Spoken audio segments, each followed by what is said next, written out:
Ayon sa kasulatan, ayon sa mga nakaraan, ayon sa mga nangyayari noon at sa nangyayari ngayon, tayong mga Pilipino raw ay may ugaling magnanakaw.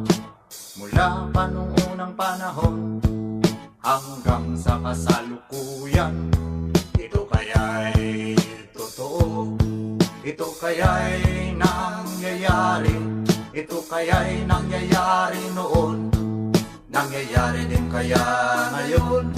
Ito kaya'y dahil na rin sa ating katamaran, hindi tapat sa gawain at sa iba'y nakikinabang.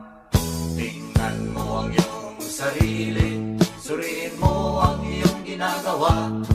Ikaw ba'y isang magnanakaw, ang taong mapagsamantala?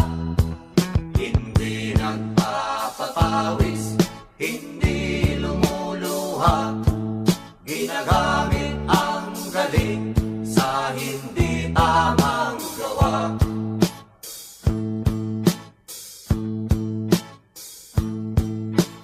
Ang magnanakaw ay mapagsamantala, magaling magkunwari, madaling makilala, balat kayong ginagamit kahit hindi sa pirata.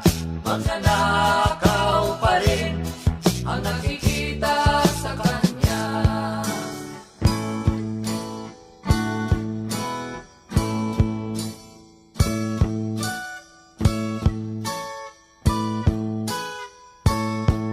May nagnanakaw ng oras, talino at pawis, pati ang galing, kung minsa'y ninanakaw din.